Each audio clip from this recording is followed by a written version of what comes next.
మద్యం కుంభకోణంలో ముడుపుల డెన్ సమాచారం ఇచ్చిన 40వ నిందితుడు పురుషోత్తం వరుణ్ కుమార్ పోలీసుల అదుపులో ఉన్నాడు. గతేడాది జూలై, ఆగస్టు నెలల్లో విదేశాలకు పారిపోయిన వరుణ్ అమెరికాలో తలదాచుకున్నట్లు సిట్ అధికారులు గుర్తించి అతనిపై లుకౌట్ నోటీసులు జారీ చేశారు.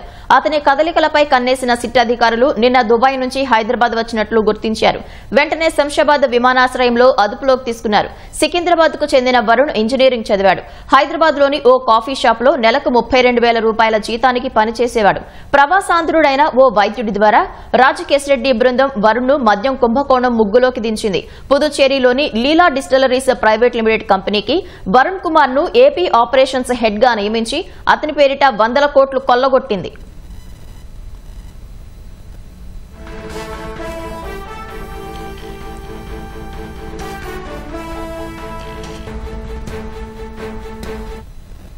తమిళనాడులోని ఎస్ఎన్జే షుగర్స్ అండ్ ప్రొడక్ట్స్ సంస్థకు సంబంధించిన డైరెక్టర్లు, ఎగ్జిక్యూటివ్లను రాజకేశ్రెడ్డి బెదిరించి వారి అనుబంధ సంస్థ అయిన లీలా డిస్టిలరీస్ ను తన గుప్పెట్లో పెట్టుకున్నారు.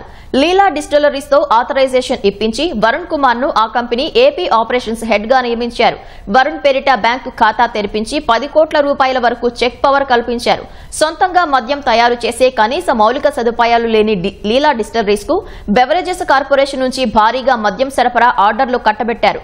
2020 జూన్ నుంచి 2024 మార్చి మధ్య 21 నెలల్లో బెవరేజెస్ కార్పొరేషన్ లీలా డిస్టిలరీస్ ఖాతాలో ఏకంగా 459 కోట్లు జమయ్యాయి. అయితే లీలా డిస్టిలరీస్ ఖాతాలో నగదు ఎప్పుడు జమైనా వెంటనే వేర్వేరు ఖాతాల్లోకి మళ్లటం అనుమానాలకు బీజం వేసింది. సిట్ అధికారులు ఆ కోణంలోనే కూపీలాగారు. అందులో అత్యధిక శాతం కల్పిత కంపెనీలతో నిర్వహించిన అనుమానాస్పద లావాదేవీలేనని గుర్తించారు.